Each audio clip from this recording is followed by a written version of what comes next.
Maju lagi nih. Jauh. Jadi yang bahkan agak maju.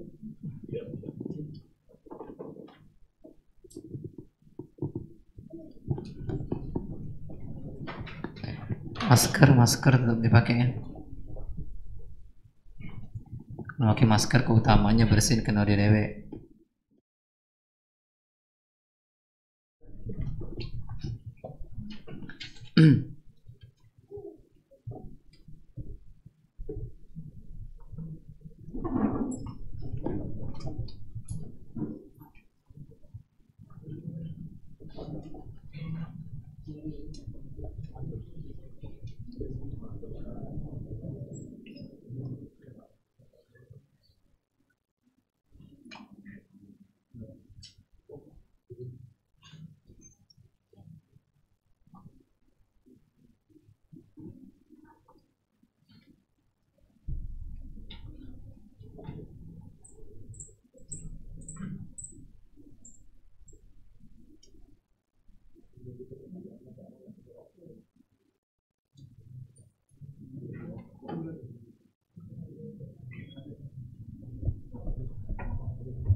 Sudah.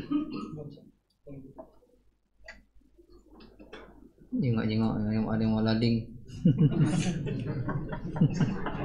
Lompat Ustaz.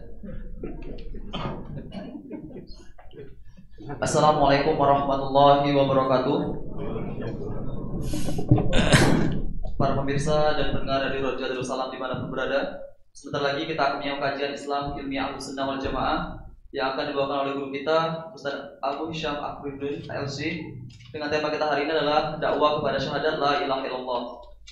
Kajian Al-Mulakhas fi Syarh Kitab At-Tauhid karangan Syekh Muhammad At-Tamimi. Kajian ini disegerakan dari Masjid At-Tauhid Komplek Roja Darussalam, Jalan PA Abdurrahim nomor 326, Tanah Semut, Bukit Kecil, Palembang. Mari kita simak apa yang beliau akan sampaikan dan semoga ini akan menjadi ilmu yang bermanfaat bagi kita, keluarga, sahabat, kerabat, serta para pendengar Roja Darussalam maupun seluruh yang mengaji dimanapun berada. Sabar dan masyur Ustaz. Assalamualaikum warahmatullahi wabarakatuh. Alhamdulillahi rabbil alamin. Alladhi arsala rasulahu bil huda wa dinil haq wa da'a an-nas ila tauhidillahi azza wa jalla wa ila tarki asyirki wad dalal. Thumma salatu wa salamu ala rasulillah wa ala alihi wa ashabihi wa man tabi'ahum ila yaumiddin. Ikhwani wa akhwati rahimani wa rahimakumullah.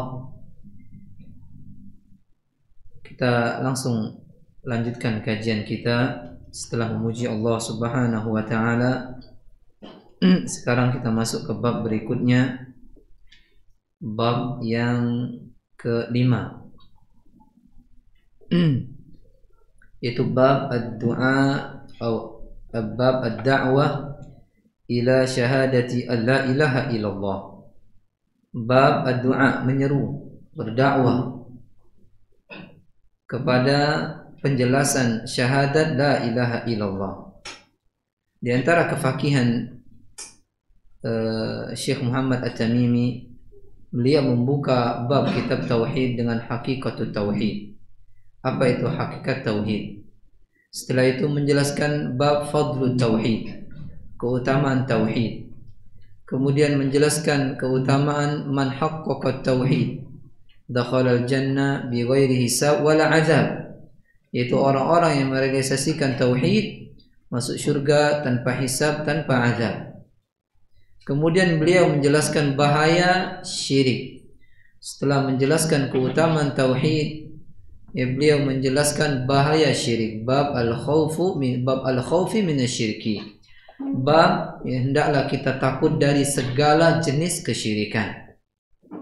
Setelah menjelaskan semua itu, hakikat, keutamaan, kemudian bahaya syirik, beliau menjelaskan juga keutamaan berdakwah kepada tauhid. Jadi bab ini menjelaskan keutamaan mendakwakan tauhid. Tetapi dengan tentunya ada syarat-syaratnya bagi orang-orang yang ingin menegakkan dakwah yang mulia ini. Apakah semua orang bisa melakukan tugas ini, tugas yang besar, tugas yang mulia? Karena dakwah tauhid adalah tugas para anbiya. Seluruh para rasul mereka mendakwakan tauhid, menjelaskan kepada umatnya makna la ilaha illallah.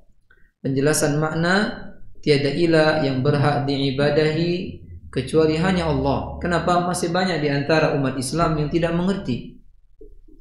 Mereka mengatakan sehari bisa 1000 kali, sehari 200 kali, sehari 100 kali la ilaha illallah, tapi dia menyekutukan Allah Subhanahu wa ta'ala. Kita tidak mengatakan orang-orang musyrik di zaman Nabi tidak beribadah kepada Allah. Mereka menyembah Allah, tapi mereka menyekutukan Allah. Terbukti mereka berpuasa, terbukti mereka tawaf, subhanallah. Terbukti mereka orang-orang yang rajin sedekah, tetapi tidak diterima oleh Allah Subhanahu wa ta'ala karena mereka menyekutukan Allah Subhanahu wa ta'ala. Pun kita seperti itu. Jika ada seorang muslim, apalagi muslimnya hanya muslim KTP, tidak pernah belajar, cuma hanya dapat Islam itu karena dia orang tuanya sudah Islam, ya, ini sangat mudah sekali jatuh ke dalam perkara syirik. Makanya kita harus mempelajari, dan sudah kita pelajari alhamdulillah hakikat at-tauhid, hakikatut tauhid, keutamaannya dan bahaya lawan tauhid yaitu kesyirikan.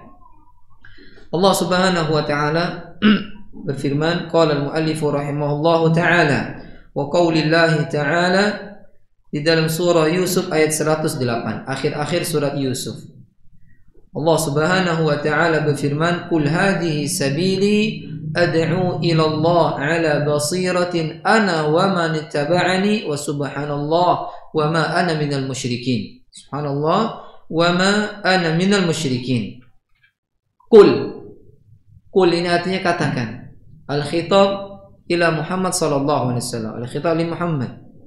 Yang diajak bicara adalah Nabi Muhammad sallallahu alaihi wasallam, dan kita adalah atba' Nabi sallallahu. Kita adalah pengikut Rasulullah sallallahu alaihi wasallam, dan juga kita khitab ini mengenai kita. Qul hadhihi sabili. Katakan Muhammad, ini jalanku. Berarti jalannya Nabi Muhammad sallallahu alaihi wasallam satu, yaitu jalannya Allah Subhanahu wa ta'ala. Qul hadhihi sabili. Katakan ini jalanku, kata Nabi Muhammad SAW, diperintahkan oleh Allah Subhanahu wa ta'ala. Ad'u ila Allah. Menyeru, berdakwah kepada Allah Subhanahu wa ta'ala. Jalan para anbiya yaitu menyeru, mendakwakan agama Allah Subhanahu wa ta'ala. Tentunya dengan ikhlas. Bukan hanya menyeru sehingga dia tidak mendapatkan sedikit pun dari pahala. Menyeru dengan ada niat agar orang-orang terjauhkan dari perkara yang membahayakan mereka, kesyirikan, menuju suatu yang mengembirakan mereka, membahagiakan mereka dunia akhirat, yaitu mengesahkan Allah Subhanahu wa ta'ala. Ad'u ila Allah. Katakanlah ini jalanku, aku menyeru kepada Allah, aku berdakwah kepada Allah. Ala basiratin. Ini syaratnya. Ala basirah, di atas basirah, di atas ilmu. Al-ilmu bi syar'i, al-ilmu bi halil mad'uwi, al-ilmu bi tariqatil musilati ila al-maqsud. Dia berilmu bukan hanya punya ilmu saja. Dia berilmu tentang syariat Allah Subhanahu wa ta'ala. Dia mengerti akidah, dia mengerti fikih, dia mengerti tafsir, dia mengerti bahasa Arab, dia mengerti tata cara baca Al-Quran dengan baik. Bukan hanya modal dia pernah berangkat ke tanah suci kemudian pulang bisa jadi da'i atau tobat dari pelawak jadi da'i, bukan. Benar-benar dia belajar ilmu. Karena Nabi SAW mengatakan talabul ilm Faridatun ala kulli muslim. Menuntut ilmu, tolak, mencari. Ya, mencari, bukan hanya dia mendep di rumah, kemudian ada kertas dia bakar, masuknya kopi, diminumnya, berilmu. Tidak. Ya, ini para anbiya, ini para nabi yang disebut ilmu ladunni min ladunna dalam surah Al-Kahfi. Dari kami itu para anbiya, mereka langsung dapat wahyu dari Allah Subhanahu wa taala. Adapun kita belajar. Ya, belajar. Tengok para imam dahulu 10 tahun, 20 tahun, ada yang 40 tahun baru pulang kampung. Ya. Ini dah enak banget, tobat. Ya, melok sana sini dengar, tidur di masjid, dakwah. Enggak bisa. Belajar. Minimal bisa bahasa Arab. Agar dia bisa menguasai kitab kuning, kitab hijau, coklat, macam-macam sekarang warna kitab. Kalau dulu kuning. Gimana dia bisa membaca kitab kuning kalau dia nggak bisa bahasa Arab? Kata para ulama, faqidu syai' la yu'ti. Orang yang tidak punya sesuatu nggak bisa memberi. Orang nggak punya nggak bisa memberi. Gimana dia memberi kalau dia nggak punya? Bagaimana dia menyelamatkan orang? Dia sini belum selamat. Ya. Ala basiratin, di atas ilmu bisyar'illah. Mengetahui, mengilmui syariat Allah Subhanahu wa taala. Ini modal pertama bisa berdakwah. Sehingga kita menjadi khairu ummah. Kata Allah, wal takum minkum ummatun yad'una ilal khairi wa ya'muruna bil ma'ruf wa yanhauna 'anil munkar. Ya, hendaklah di antara kalian ada orang-orang yang menyeru, berdakwah, menyeru kepada yang ma'ruf, mencegah kepada yang munkar. Kuntum khairu ummah, kata Nabi sallallahu alaihi wasallam.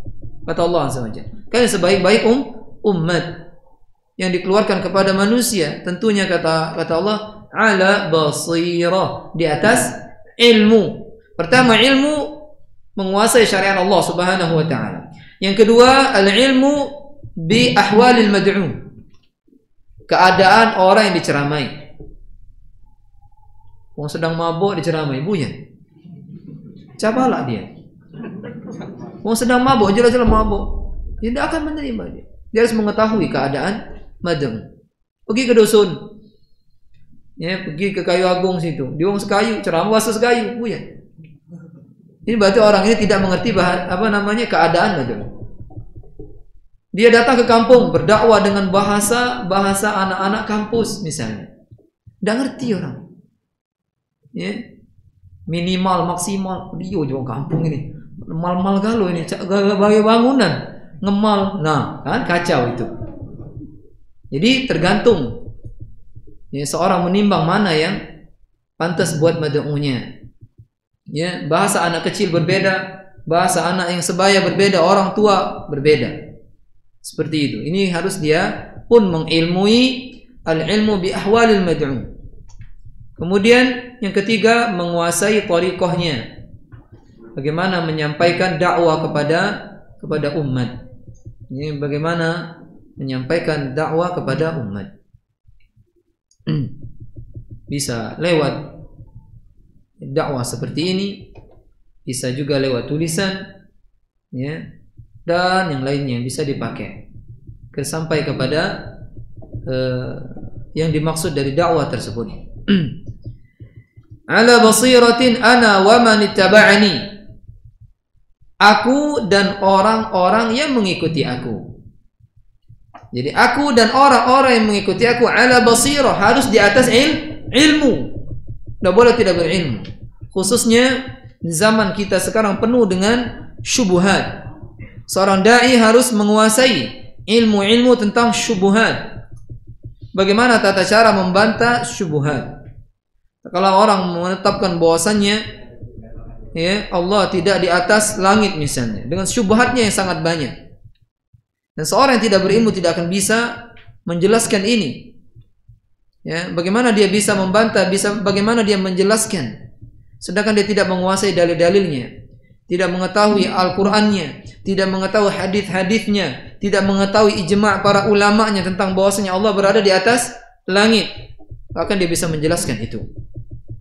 Bagaimana dia menjelaskan kepada orang-orang tentang sebagian kaum muslimin yang mereka tak mengerti, terpengaruh pemikiran Mu'tazilah, mereka menolak sifat-sifat Allah Subhanahu wa taala. Bagaimana dia menjelaskannya? Dia harus mengetahui. Mengetahui ini bahasa Arabnya al-ilmu, basira. Dia memiliki basira, pengetahuan. Bagaimana dia bisa menjelaskan kepada orang ya kalau dia sendiri tidak memahami, tidak mengetahuinya. Wa subhanallah, dan maha suci Allah, wa ma ana minal musyrikin.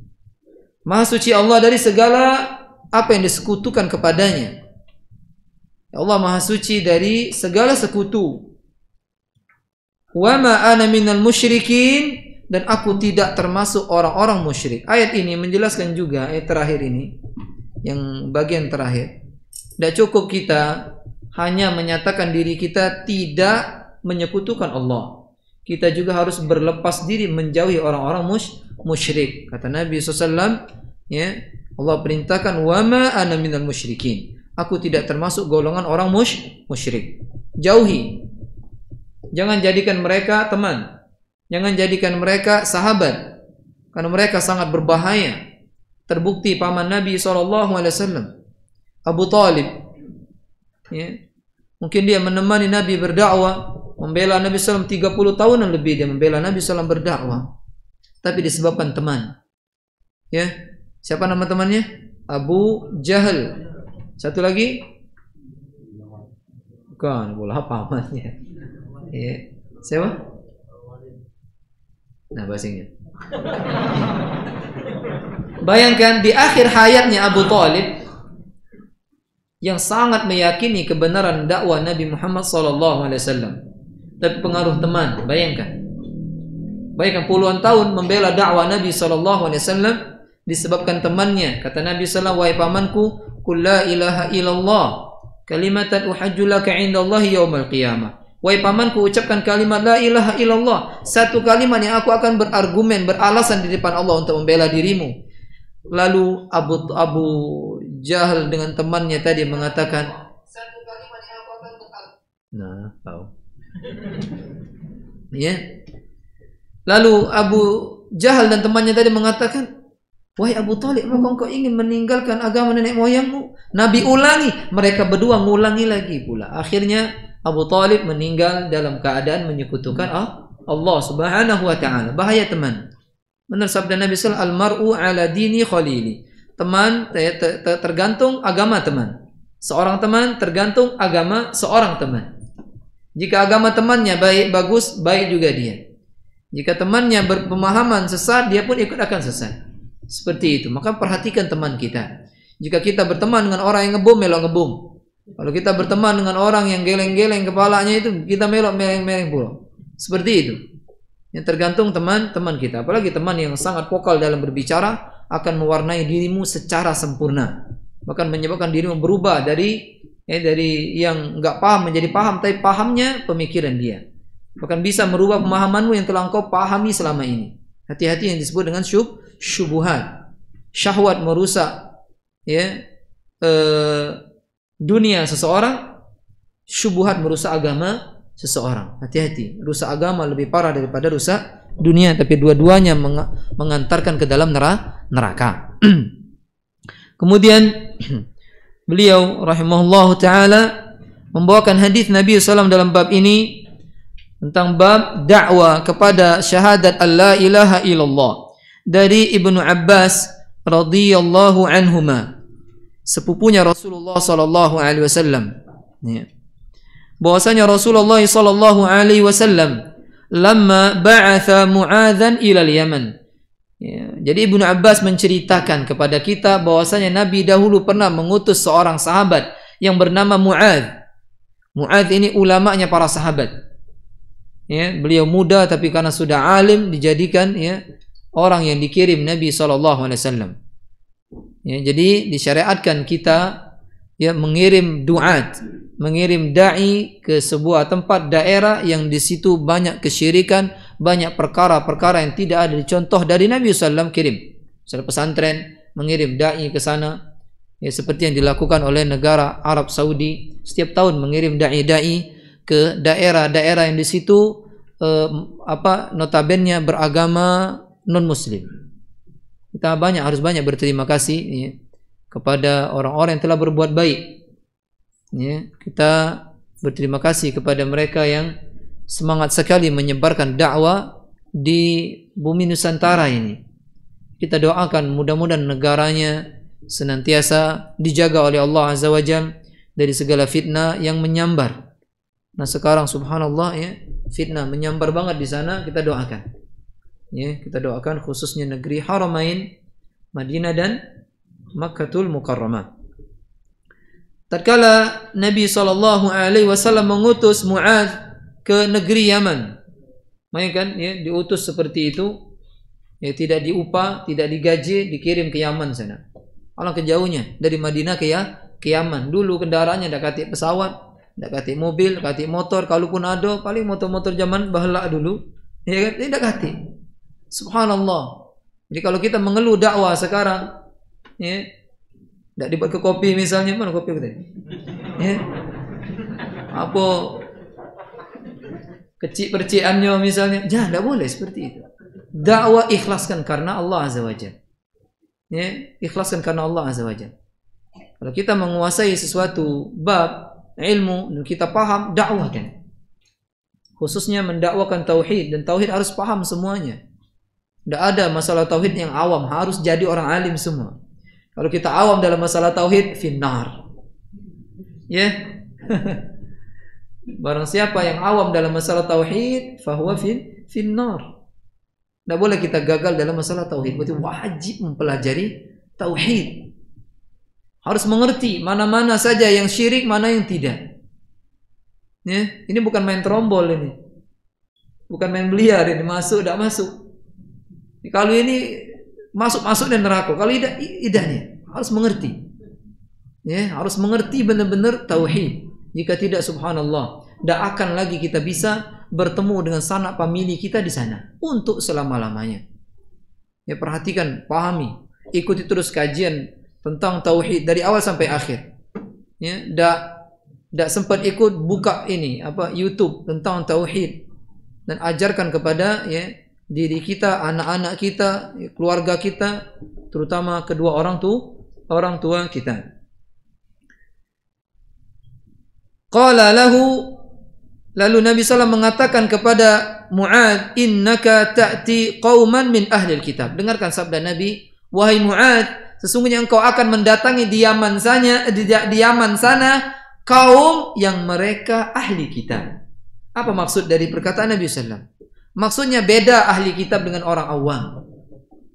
Persiapkan senjata, dalil-dalil kuat Quran dan sunnah Nabi Muhammad SAW untuk menjelaskan kepada mereka. Karena mereka memiliki kitab yang akan ya, mereka membantah dirimu dan seterusnya, engkau bisa menjelaskan kebenaran. Ini menunjukkan tetap wajib kita berdakwah dengan ilmu. Oleh syubhat-syubhat mereka ahli kitab menjelaskan tentang ketuhanan ya, Nabi Isa alaihissalam, dan kita tidak bisa menjelaskannya baik secara syariat maupun secara akal, kita akan ya, kelabakan. Bahkan kita malah menyesatkan manusia lebih banyak daripada memberikan manfaat.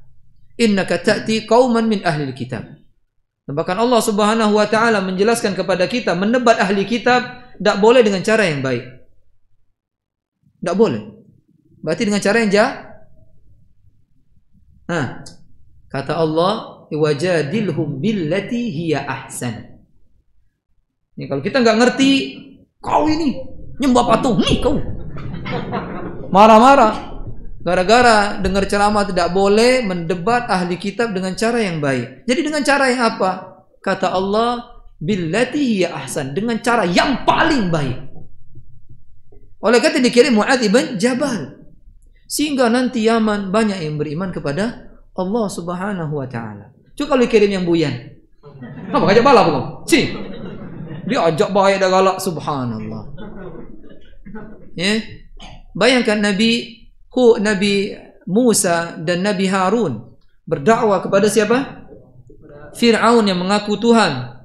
Ya, yang mengatakan dirinya Tuhan semesta alam ini. Ya, kata Allah kepada Musa sama Harun, idhaba ila Fir'aun innahu tagha. Pergilah engkau berdua kepada Fir'aun, dia tuh udah melampaui batas banget deh. Ya. Faqula lahu qawlan layyina. Ucapkan kalimat yang lembut kepada dirinya. Berarti dakwah tidak ada kasar. Kalau ada orang menuduh dakwah ahlu sunnah kasar, berarti yang dakwah itu belum ahlu sunnah benar. Paham maksudnya? Belum mempelajari bagaimana ya dakwah yang semestinya. Nyegak-nyegak wong ceramah. Kau ini. Mana nama itu? Ya, wajar kalau diusir baknya, diusir maknya. Baru hari itu kajian balik langsung uji ustaz tadi. Nah, kau balak budak ini. Uji ustaz pula bukan kata Nabi SAW. Tidak pernah Nabi nyegak-nyegak wong tua. Antum tengok Nabi Ibrahim alaihissalam lah diancam di apa namanya? Dirajam. Diancam diuntal ke dalam api, tapi tetap mengatakan, wahai ayahku sayang, aku akan minta ampunkan dirimu kepada Allah Azza wa Jalla. Mak itu. Ini dah. Mana mak aku ni? Nah, kau. Ya, nah ini penting. Ya, ini penting kita belajar bagaimana metode dakwah yang sebenarnya. Pertama, dakwah itu dengan lemah lembut, bukan langsung kasar. Ya, dengan lemah lembut. Kata Allah dengan lemah lembut, layyinan la'allahu kalu kata Allah. Kalu dia la'allahu yatadzakkaru aw yakhsha. Kalu dia ingat dan takut kepada Allah. Kalau lembut. Fir'aun dikeras-kerasi, belah dua kalau palak Nabi hentak ke dia. Ya kan? Dengan lembut dia tidak menerima. Akhirnya ya, Nabi Musa disuruh dibunuh dengan lari dari Mesir menuju Palestina, menyeberang Laut Merah. Kisahnya panjang sekali. Seperti itu. Bayangkan dia sudah bunuh ribuan manusia, Fir'aun itu. Ini wong tua kita bunuh wong beda? Tidak. Fir'aun semayang tidak. Wong tua kita salat dan seterusnya, contoh-contoh orang tua, paman dan maka kita perhatikan ini. Ya. Ini melihat ini enggak semayang, cuma semayang maghrib isya we. Kau ini, wah, masyaallah. Yang kenal siapa? Ustaznya. Kau di mana? Tahu duduk ceramah. Itu Ustaz Udin. Nah, sudah. Ya. Ini musibah budak ini. Tidak pernah kita ngajarin seperti itu. Lemah lembut, akhi. Ya, akhwat, lemah lembut. Khususnya ayah ibu. Ya, ibu lemah lembut. Lemah lembut bekalu dia melok. Ini kasar, tambeng, melok dakwah, melok kajian, disuruh nyapu dak galak, suruh ngepel dak galak, nyuci piring, tangan aku, kau. Ya, jangan. Kita harus benar-benar mengamalkan apa yang telah kita dapat. Faltakun awwala ma tad'uuhum ilaihi syahadatu an la ilaha illallah. Yang pertama kali engkau jelaskan, engkau dakwakan kepada mereka. Nabi menegaskan faltakun awwala supaya Mu'adz tidak salah memulai dakwah. Pertama kali yang engkau mulai wahai Mu'adz, ya, seru mereka syahadat an la ilaha illallah. Bukannya ahli kitab sudah kenal Allah. Kok disuruh syahadat? Disuruh menetapkan syahadat la ilaha illallah karena mereka menyekutukan Allah. Wa fi riwayatin, dalam riwayat yang lain, ayyuhidullah, sampai mereka mengesahkan Allah Subhanahu wa taala. Berarti orang-orang ahli kitab yang menyembah tiga Tuhan, termasuk di sini disembah Allah Subhanahu wa taala. Kemudian Yahudi yang mereka menyembah Uzair, ternyata mereka belum dikatakan muslim walaupun menyembah Allah Azza wa Jalla. Walaupun mereka mengatakan Allah Tuhan yang lebih tinggi, dan menyekutukan, belum dikatakan muslim, masih disuruh ya untuk mengucapkan syahadat la ilaha illallah.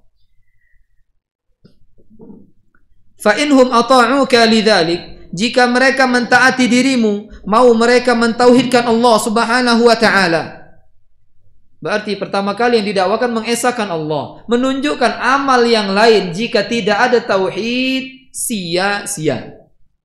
Jika mereka mentaatimu mengesahkan Allah, kabarkan kepada mereka bahwasanya Allah iftarada alaihim khamsa salawatin fi yaumin wa lailah. Sampaikan kepada mereka bahwasanya Allah mewajibkan kepada mereka salat 5 waktu, pagi, malam dan siang. Disuruh salat 5 waktu. Setelah mereka mentauhidkan Allah Azza wa Jalla. Kalau ada orang berdakwah hanya mementingkan salat 5 waktu, tidak menjelaskan, mengesahkan Allah Subhanahu wa taala, maka dia telah menyelisihi dakwanya para anbiya.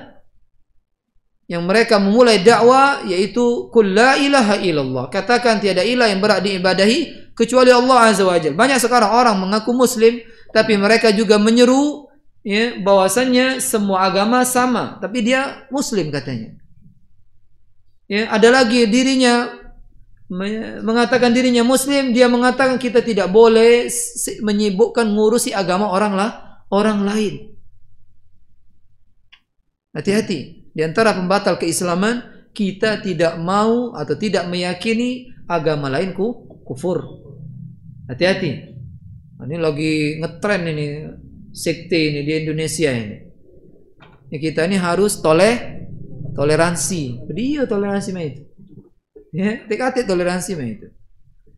Siapa yang paling toleransi di dalam berdakwah, di dalam bermuamalah Islam? Para sahabat disenangi oleh orang-orang non-muslim. Mereka ahli dalam toleransi. Tidak ada mereka ya, kalau dakwah tidak mau menjelaskan bahwasanya agama Islam hanya adalah agama yang paling benar. Jelaskan, inna dina indallahil Islam. Agama yang hanya diridhai Allah Islam. Jelas Allah katakan dalam surah Ali Imran, "Waman yabtaghi ghairal islami dinan." Barang siapa yang mencari agama selain Islam. Jelas tak ini? Nah, di kemana ke lagi ya? Ayat ini oleh wong-wong liberal ini. Nah, di kemana kayak barang siapa mencari agama selain Islam. Ya, fahuwa minal khasirin, dia menjadi orang paling merugi di neraka maksudnya. Subhanallah. Ya, ini menunjukkan kurangnya mereka memahami agama dengan benar. Nah, kita harus menjelaskan ya, bagaimana ayatnya, bagaimana penjelasan para imam tentang ayat tersebut. Jangan mengikuti hawa nafsu, jangan mengikuti kehendak manusia. Kalau seandainya para nabi mengikuti kehendak manusia, nggak mungkin ada Nabi Muhammad pernah mengabarkan wan nabiyya wa laisa ma'ahu ahad. Ada seorang nabi nggak punya pengikut satu pun. Kenapa? Nggak mau mengikuti kehendak hawa nafsu masyarakat. Kalau mereka mau saja, pengikutnya pasti banyak. Oleh karena itu Allah kata wa qalilun min ibadiyasy syakur. Hambaku yang bersyukur yang benar mengikuti kebenaran itu sedikit sekali. Sedikit. Ya, mudah-mudahan kita ya menjadi orang yang sedikit tersebut. Tatkala ada seorang berdoa di depan Umar bin Khattab, ya Allah, jadikan aku orang yang sedikit. Mengapa ini Umar dia berdoa? Kenapa? Lalu dia bawakan ayat banyak banget. Di antaranya ayat wa qalilum min ibadiyah asy-syakur. Bahkan banyak wa in tuti aktsaran nas fil ardi yudilluka an sabilillah. Jika kalian mengikuti kebanyakan manusia, niscaya mereka menyesatkan dirimu. Seperti itu. Ini kebenaran sedikit dan kita menjadi orang yang sedikit, dan itu kabar gembira dari Nabi Muhammad sallallahu alaihi wasallam. Ya, al-Islam itu datangnya ghariban wa sayaudu ghariban fatuba lil ghuraba. Ya. Nabi sallallahu Islam datangnya asing dan akan kembali asing sekarang maksudnya. Di akhir zaman. Kita hidup di akhir zaman, Pak. Dan sekarang hidup di akhir zaman. Tahu dari mana Ustaz akhir zaman? Saya mengisi kajian tentang asyratus sa'ah, tanda-tanda kiamat. Itu ada di sekitar disebutkan di situ tanda kiamat 57 tanda kiamat kecil. Tanda kiamat kecil artinya tanda kiamat yang datang sebelum tanda kiamat besar. Jika dia muncul semua, maka tanda kiamat besar datang. Tanda kiamat besar disebutkan dalam riwayat jika keluar satu, keluar semua. Bagaikan rentetan mutiara yang diikat kalung ya. Kalung mutiara diputus kemudian jatuh satu persatu. Di situ disebutkan 57. Mungkin yang belum terjadi ya, seingat saya di situ ada cuma 7 paling yang belum terjadi. Nabi mengabarkan 1400 tahun yang lalu. Ini menunjukkan memang ucapan Nabi itu wahyu dari Allah Subhanahu wa taala. Maksud saya menyampaikan ini, kita hendaklah bersemangat beribadah Allah Azza wa Jalla. Yang tua-tua nemenlah ke masjid, nemenlah ngembek Quran, walaupun tak baca maco jingok-jingok baik. Oh, Quran suwini ni. Jangan sampai tak tahu. Apalagi yang sudah 50 kepucuklah mambunian dengan tanah. Ya, hendaklah dia memperbanyak diri untuk beramal kepada Allah Azza wa Jalla. Apalagi sekarang. Tahu-tahu nyingok uang dibawa. Bawa ke mana? Nah, bukan ke dusun. Dibawa ke situ, kampung halaman dia. Nah, kita harusnya lebih lagi melihat itu. Yang muda, yang kecil. Nah, kita yang sudah tua, kita di sini tidak umum ya. Nah, saya muda alhamdulillah. Nah, ini yang sudah umur 50, siso paling 5, siso beli 10 lagi kalu pulo. Ini semangat. Semangat untuk belajar menuntut ilmu. Tutup ya akhir hayat kita itu dengan khitamu al-miski. Penutup yang berbau misik. Penutup yang baik. Fa inhum ata'uka lidzalik, jika mereka mematuhimu, mentaatimu untuk melaksanakan salat 5 waktu, kabarkan kepada mereka annallahu aftarada alaihim shadaqatan tu'khadhu min aghniyaihim faturaddu ala fuqaraihim. Kalau mereka sudah mau salat 5 waktu, kabarkan pula kepada mereka Allah mewajibkan kepada mereka zakat, diambil dari orang-orang kaya mereka, faturaddu ala fuqaraihim, dan harta itu diberikan kepada fakir miskin. Ya, zakat. Zakat ini diambil dari orang yang kaya. Ini menunjukkan orang miskin tidak mengeluarkan zakat, baik itu zakat mal, zakat hewan, zakat pertanian, ya, rikas dan yang lainnya. Ini untuk orang-orang yang mampu, yang memiliki harta lebih. Orang yang fuqara miskin tidak wajib. Orang fuqara miskin tidak wajib. Mereka menerima. Kemudian kata Nabi sallallahu alaihi wasallam, fa inhum ata'uka lidzalik, jika mereka mentaatimu, mereka mau bayar zakat, wa iyyaka wa qaraima amwalihim. Hati-hati engkau tatkala mengambil zakat tersebut, mengambil harta-harta mereka yang karim. Harta-harta mereka yang nafis. Contoh, kita misalnya ditugaskan oleh pemerintah mengambil zakat hewan. Misalnya kambing, kalau 40 dimbek satu. Tak kala mengambil zakat kambing ini, jangan ngambil yang nafis, kata Nabi SAW. Jangan ngambil yang karim, jangan yang paling bagus. Aku nih yang ini. Wah, yang muncungnya ada hitam, kupingnya hitam, ya, badannya putih. Jangan, ambil saja yang pantas. Ya, tidak boleh ngambil yang paling bagus, tidak boleh ngambil yang paling jelek. Wa baina dzalik, di antara itu. Yang yang cukup untuk zakat yang pantas, seperti itu. Kenapa? Karena harta yang dia sukai bisa menjadikan kita telah berbuat zalim kepada dirinya. Karena dia sangat mencintai, sedangkan dengan selain hewan itu atau zakat itu bisa terlaksana itu zakat. Kenapa kita mau menyakiti hati dia? Ya. Wattaqi da'watal mazlum. Lalu Nabi SAW mengatakan, hati-hati engkau wahai Mu'adz, doa orang yang mazlum, yang dizalimi. Di sini umum. Nabi tidak mengatakan muslim, dia tidak mengatakan non muslim, tapi mengatakan hati-hati doa orang yang dizalimi. Jadi orang yang dizalimi doanya makbul. Ya, kata Nabi SAW, laisa baina wa bainallahi hijab. Doa orang dizalimi tidak ada hijab di antara doa itu dengan Allah Azza wa Jalla, langsung dikabulkan. Walaupun dia non muslim. Ya.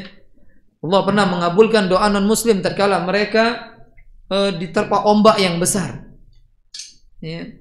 Diterpa ombak yang besar, mereka mengikhlaskan doa kepada Allah Azza wa Jalla. Kemudian falamma tatkala Allah Subhanahu wa taala menyelamatkan mereka dari azab ditimpa ombak yang besar, ya, fa idzahum yusyrikun. Orang musyrik itu baru menyekutukan Allah lagi. Setelah diselamatkan baru menyekutukan lagi. Maksudnya apa? Doa orang kafir, non muslim, ya, itu dikabulkan oleh Allah Azza wa Jalla. Apalagi dia berdoa tatkala dia sedang terzalimi, makbul sekali. Apalagi yang kita zalimi anak kecil. Double dia memiliki dua